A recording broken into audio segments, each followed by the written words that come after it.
Dear students, welcome to my YouTube channel. আমরা সরল দোলগতি discuss করছিলাম এবং এর আগের ক্লাসে আমরা কয়েকটা ইম্পর্টেন্ট সরল দোলগতি সম্পর্কে ডিসকাস করেছি, যেরকম সিম্পল পেন্ডুলাম এবং motion of A object which is attached through a spring. Spring এর সঙ্গে অ্যাটাচড করা কোনো বস্তুর যে দোলন সেটা সম্পর্কে আমরা ডিসকাস করেছি। তো অ্যাকর্ডিং টু সিলেবাস, তোমরা যদি তোমাদের সিলেবাসটা দেখো তাহলে কিন্তু এখান অবধি লেখা আছে সিলেবাস, কিন্তু আরো দুটো এক্সাম্পলস আমি তোমাদেরকে সিম্পল হারমোনিক মোশনের করাতে চাইবো। তার কারণ হচ্ছে যে অনেক সময় in the form of question, থিওরির ফর্মে না এসে কোয়েশ্চেন ফর্মে অনেক সময় এগুলো দিয়ে দেয়। যেরকম একটা ইউ নলের মধ্যে যদি লিকুইড থাকে তাহলে সেই লিকুইডের যে কম্পাউন্ড তার যে টাইম পিরিয়ড, অথবা আমরা যদি এই পৃথিবীর মাঝ বরাবর একটা কাল্পনিক সুড়ঙ্গ তৈরি করি এবং সেই সুড়ঙ্গের মধ্যে যদি কোনো একটা বস্তুকে ছেড়ে দিই তাহলে সেই বস্তুটা ওই সুড়ঙ্গের মধ্যে কিন্তু সিম্পল হারমোনিক মোশন করতে থাকবে। তো এই দুটো সিম্পল হারমোনিক মোশন আমরা পড়ে নিলে এই চ্যাপ্টারটা মোটামুটি শেষ। তার সঙ্গে কিছুটা পোর্শন আমাদের যুক্ত আছে, যেটা হচ্ছে যে ড্যাম্পড ভাইব্রেশন এবং ফোর্সড অসিলেশনের যে ব্যাপারটা সেটা আমরা ডিসকাস করব।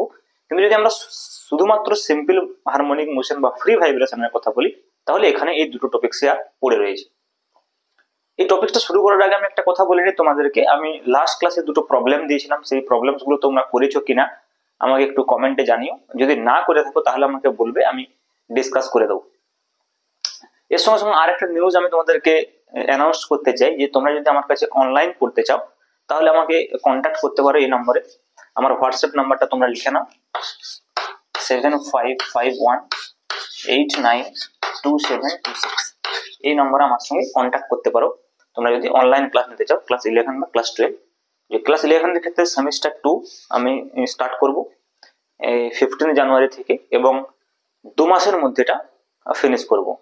হ্যাঁ, জানুয়ারি থেকে ফেব্রুয়ারি, ফেব্রুয়ারি থেকে মার্চ, মানে 15 মার্চ পর্যন্ত আমরা এটাকে ফিনিশ করে নেব। ওকে, তো তোমরা যদি ইন্টারেস্টেড থাকো তাহলে বহুত বেশি চ্যাপ্টার্স নেই সেমিস্টার 2 তে, গ্র্যাভিটেশন থেকে একদম ওয়েভস পর্যন্ত আমি শেষ করে দেবো 2 মাসের মধ্যে। তোমাদের যদি প্রয়োজন হয় তোমরা আমাকে কন্ট্যাক্ট করতে পারো এই হোয়াটসঅ্যাপ নম্বরে। ওকে, তো ঠিক আছে, চলো আমরা বেসিক্যালি যে টপিকটা আজকে আমরা ডিসকাস করবো প্রথমে হচ্ছে ইউ নলে তরল স্তম্ভের কম্পাঙ্ক।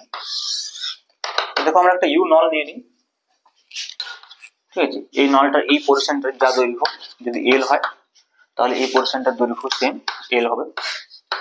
মনে করো এই নলে এই হাইট অবধি সাপোজ লিকুইড ভরা রয়েছে। তোমরা জানো যে তরলের যে সমোচ্চশীলতা ধর্ম সেই অনুযায়ী এটা দুপাশেই সেম হাইট অবধি তরল থাকবে। এবার মনে করো আমরা কাজ করলাম, এই দিকে তরলটাকে সাপোজ আমরা প্রেসার দিয়ে এইচ হাইট নিচে নামিয়ে দিলাম, এখান থেকে প্রেসার দিয়ে এইচ হাইট নিচে নামিয়ে দিলাম, তখন এই দিকের তরলটা কি হবে, এইচ হাইট উপরে উঠে যাবে। এটাকে যদি আমরা যদি এক্স দিয়ে ডট করতে চাই, এটা যদি আমরা এক্স হাইট নিচে নামিয়ে দিই, এক্স হাইট যদি নিচে নামিয়ে দিই তাহলে এটা এক্স হাইট উপরে উঠবে। তাহলে দেখো যদি এক্স হাইটটাকে নিচে নামিয়ে দিই তাহলে এই লিকুইডের লেভেলটা এখানে হয়ে যাবে, আর এইটা যেহেতু এক্স লেভেল উপরে উঠে গেছে তাহলে এর লেভেলটা এখানে হবে। তার মানে দেখো যদি আমি এটাকে এক্স লেভেল নিচে নামিয়ে দিই তাহলে এটা কিন্তু 2x লেভেল উপরে উঠে গেছে। ভেবে দেখো, কারণ এই দিকের সাপেক্ষে এই দিকের যে হাইট সেটা কিন্তু যে হাইটের ডিফারেন্স সেটা 2x হবে। এই জায়গাটা খুব ভালো করে বুঝতে হবে। আমি আবার একবার বলছি, যদি আমরা এদিকে প্রেসার প্রয়োগ করে সাপোজ লিকুইডটা এই হাইট পর্যন্ত ছিল, এই হাইট থেকে একে আমরা এই হাইটে নিয়ে নিলাম, লিকুইডটাকে এই হাইটে নিয়ে এসেছি, দেখো এই হাইটে নিয়ে এসেছি, তাহলে এইদিকে তো প্রথমে এই হাইট পর্যন্ত ছিল, তাহলে যদি আমরা একটু নামিয়ে দিয়ে একে তাহলে এইদিকে তো একটু উঠে যাবে, তাহলে এই হাইট অব্দি চলে যাবে। তার মানে দেখো আপাতত যে পজিশনটা রয়েছে তাতে এই দিকের খালি পজিশন হচ্ছে এটা। তারপরে দেখো এইখান থেকে যদি আমরা দেখি এইখান অব্দি গেছে লিকুইডটা, তাহলে এই হাইটটার সাপেক্ষে এখান থেকে 2x হাইট উপরে আছে।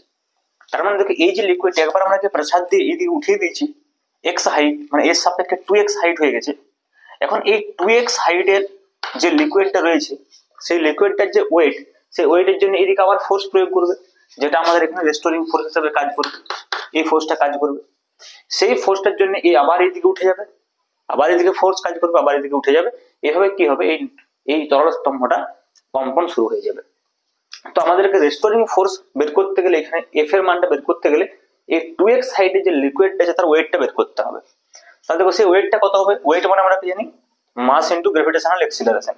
তাহলে দেখো যদি আমরা এই নলটার ক্রস সেকশনাল এরিয়াটাকে আমরা a ধরে নিই, ক্রস সেকশনাল এরিয়া যদি a হয় তাহলে এর যে ভলিউমটা হবে ভেবে দেখো a into 2x, a into 2x মানে height into cross sectional area কি হয়, ভলিউম। 2x ইনটু a হয়ে গেল দেখো ওই লিকুইডটার ভলিউম। এবার যদি লিকুইডের ডেনসিটি আমরা রো বলে দিই তাহলে কি হবে, তাহলে ভলিউম ইনটু ডেনসিটি হয়ে যাবে এর মাস ইনটু জি, এটা হয়ে গেল টোটাল এমজি। এটাই কিন্তু অ্যাকচুয়ালি রেস্টোরিং ফোর্স হয়ে যাবে মাইনাস। ঠিক আছে, কারণ দেখো যখন আমরা এইদিকে ফোর্স দেবো আমাদের এক্স এদিকে উঠেছে কিন্তু ফোর্স উল্টো দিকে হচ্ছে, তাহলে এক্স এবং ফোর্সের মধ্যে যেহেতু অপোজিট রিলেশন আছে তাহলে এখানটা মাইনাস হবে। এবং রেস্টোরিং ফোর্সে তোমরা জানো এটা সবসময় F equal to minus k x টাইপের হয়। তাহলে দেখো আমরা যদি এক্সটাকে আলাদা করি তাহলে যে কনস্ট্যান্ট টার্মটা পড়ে থাকছে সেটা 2a rho g into x, এটা হয়ে গেল তোমার এফ। এখন দেখো যদি আমরা F equal to minus k x সমীকরণের সঙ্গে তুলনা করি তাহলে আমরা বলতে পারবো যে minus k x equal to this minus 2a rho g into x. তাহলে এখান থেকে আমরা বলতে পারি কে কোনটা হবে আসলে এটা। তাহলে আমরা যদি এটাকে দেখো f equal to minus k x সমীকরণের সঙ্গে তুলনা করি, if we compare this equation with f equal to minus k x then we will get k equal to twice a rho g, এটা পেয়ে যাবো। দেখো এবার দেখো কে মানে আবার আমরা কি জানি m ইনটু ওমেগা স্কয়ার, কারণ ওমেগা স্কয়ারের ডেফিনেশন আশা করি তোমাদের মনে আছে, আমি যেটা ডিফাইন করেছিলাম ওমেগা স্কয়ার সমান k বাই m ছিল। তাহলে k ইকুয়াল টু হয়ে যাবে কি m ওমেগা স্কয়ার, তার মানে এখানে হয়ে যাবে দেখো m omega square equal to twice a rho g. এখন দেখো m মানে কি, m হচ্ছে পুরো লিকুইডের যে ওয়েট। তাহলে দেখো পুরো লিকুইডের যে ওয়েট যদি আমরা ধরি তাহলে সেটা কত হবে, এইদিকে হাইট ও l ওইদিকে হাইট ও l ছিল, তাহলে পুরো লিকুইডের যে ওয়েট হবে সেটা হচ্ছে 2l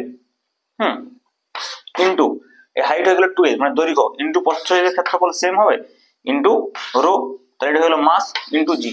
সেম যেরকম ভাবে এইখানে বের করেছিলাম মাস এখানেও বের করেছি, কিন্তু এইখানে শুধু আমরা এই 2x হাইটের লিকুইডটার কথা বলেছিলাম, কিন্তু এইখানে যেটা হবে পুরো লিকুইড, কারণ ভাইব্রেশন তো পুরো লিকুইডটা হচ্ছে তাহলে মাসটা পুরো লিকুইডটা ধরতে হবে। তখন এইখানে শুধুমাত্র এই পোরশনটা রেস্টোরিং ফোর্সে হেল্প করছিল বলে শুধুমাত্র এই পোরশনটা ধরেছিলাম, কিন্তু যখন আমরা এর ভাইব্রেশনের কথা বলছি তখন কিন্তু পুরো লিকুইডটারই ভাইব্রেশন হচ্ছে, কাজে পুরো লিকুইডটার মাসটাই নিতে হবে। ইকুয়াল টু হয়ে যাবে দেখো টুয়াইস a রো ইনটু জি। তো দেখো এখানে যদি আমরা নির্ণয় করতে চাই, আচ্ছা ওমেগা স্কয়ারটা এখানে ছিল, ওমেগা স্কয়ার ইকুয়াল টু, তাহলে দেখো a রো জি এটা ক্যান্সেল হয়ে যাচ্ছে, 2 ক্যান্সেল হয়ে যাবে, তাহলে ওমেগা স্কয়ার ইকুয়াল টু পড়ে থাকবে দেখো জি বাই এল। তাহলে দেখো ওমেগা স্কয়ার ইকুয়াল টু যদি হয় জি আপন এল তাহলে ওমেগা হয়ে যাবে square root of g upon এল। তাহলে ওমেগা মানে কি 2 পাই বাই টি, তাহলে এখান থেকে আমরা বের করতে পারবো দেখো, তাহলে 2 pi by t is equal to square root of g upon l, এখান থেকে আমরা টি বের করতে পারবো, টি ইজ ইকুয়াল টু হয়ে যাবে 2 pi root over L by জি। তাহলে এই টাইম পিরিয়ডের যে এক্সপ্রেশনটা এটা কিছুটা সিমিলার লাগছে সিম্পল পেন্ডুলামের সঙ্গে, কিন্তু সিম্পল পেন্ডুলামের এল এবং এখানে এল এর একটু ডিফারেন্স রয়েছে, এল এর মিনিং এর ডিফারেন্স রয়েছে, সেটা তোমাদেরকে বুঝতে হবে। এখানে এল মানে হচ্ছে এই যে লিকুইড যে ইউ টিউবটা রয়েছে সেই ইউ টিউবটার যে কোনো একটা বাহুর দৈর্ঘ্য, ঠিক আছে, আর জি হচ্ছে অভিকর্ষজ ত্বরণ।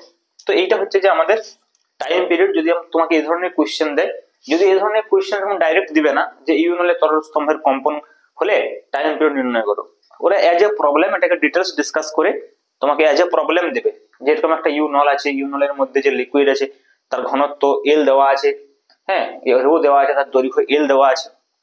যদিও দেখো ঘনত্বটা দেওয়ার প্রয়োজন নেই কারণ ফাইনাল এক্সপ্রেশনে আমাদের ঘনত্ব নেই, তাহলে এলটা যদি গিভেন থাকে তাহলে কিন্তু নির্ণয় করা যাবে।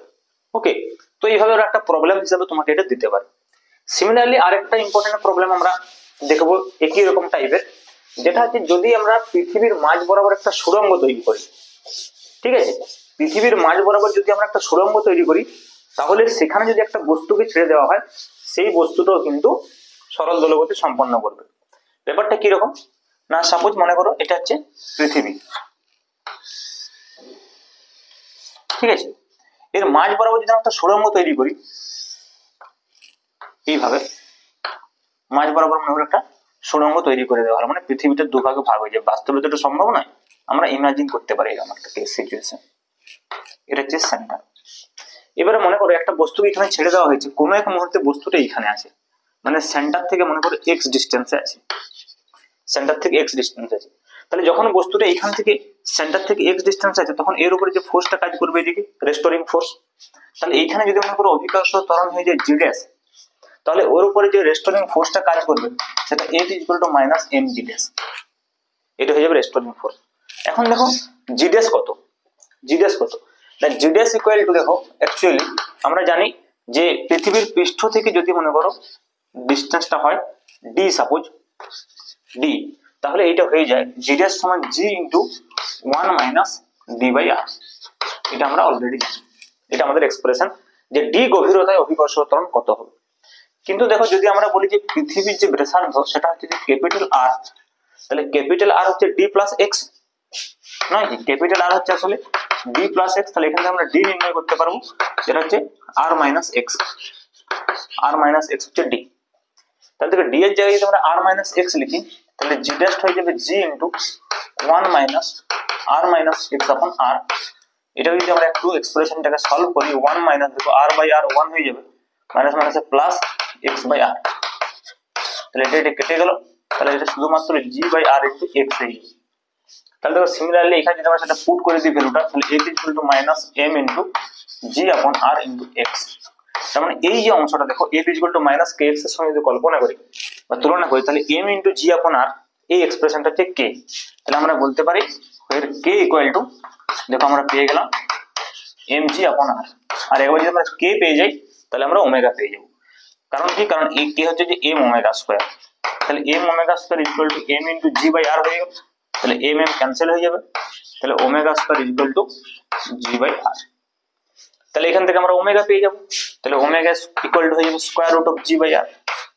আর একবার ওমেগা পেয়ে গেলে এখান থেকে আমরা টাইম পিরিয়ড পেয়ে যাবো, কারণ 2 পাই বাই টি ওমেগা সমান that is equal to square root of g by r. এটাকে আরেকটু সলভ করলে আমাদের হয়ে যাবে t equal to 2 pi root over r by g.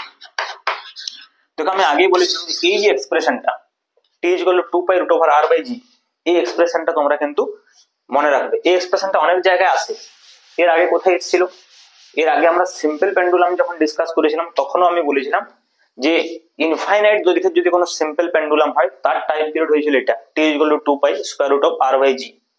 তোমরা এই এক্সপ্রেশনটা আরো একটা জায়গায় পেয়েছো, সেটা হচ্ছে যে গ্র্যাভিটেশনের ক্ষেত্রে। তোমরা গ্র্যাভিটেশন চ্যাপ্টার যখন পড়েছো, যখন স্যাটেলাইটের গতি পড়েছো, পৃথিবী পৃষ্ঠের খুব কাছাকাছি যে স্যাটেলাইট গুলো হয় সেই স্যাটেলাইটের যে টাইম পিরিয়ড হয়, হ্যাঁ, সেটাও কিন্তু 2 পাই রুট ওভার অফ আর আপন জি। ঠিক আছে, তো এইটা আমরা যদি নির্ণয় করি, এর এক্সপ্রেশনটা আমরা যদি ভ্যালুগুলো পুট করি তাহলে আমরা একটা নির্দিষ্ট ম্যাগনিটিউড পাবো। দেখো কারণ হচ্ছে আর এবং জি দুটোই আমাদের জানা, আর হচ্ছে পৃথিবীর ব্যাসার্ধ যেটা হচ্ছে তোমরা জানো 6400 কিলোমিটার। এটা যদি আমরা মিটারে প্রকাশ করে দিই তাহলে ইনটু 10 টু দ্য পাওয়ার 3 হয়ে যাবে। নিচে দেখো জি আছে, জি কে আমরা বলতে পারি 9.8 ইন এসআই ইউনিট। এটা যদি তোমরা সলভ করো তোমরা এখানে পেয়ে যাবে, যেটা আসবে সেটা সেকেন্ডে আসবে, সেটা যদি তোমরা মিনিটে নিয়ে যাও 84 মিনিট, 84.6 অ্যাকচুয়ালি হয় এটা, 84.6 মিনিট। এটাকে তোমরা ঘন্টাতেও রূপান্তর করতে পারবে, মিনিটেও রূপান্তর করতে পারবে, সেকেন্ডেও রূপান্তর করতে পারবে ইজিলি। তো তোমরা এই ম্যাগনিটিউডটাকে, এই মানটাকে তোমরা মনে রাখতে পারো যে t equal to 2 pi square root of r by g এর ভ্যালুটা হয় 84.6 মিনিট, কারণ এটা 2-3 জায়গাতে অ্যারাইজ করে। ওকে, তো দেখো এইভাবে আমরা বিভিন্ন ধরনের সিম্পল হারমোনিক মোশন গুলোকে ডিসকাস করতে পারবো, তার যে টাইম পিরিয়ড আমরা নির্ণয় করতে পারবো।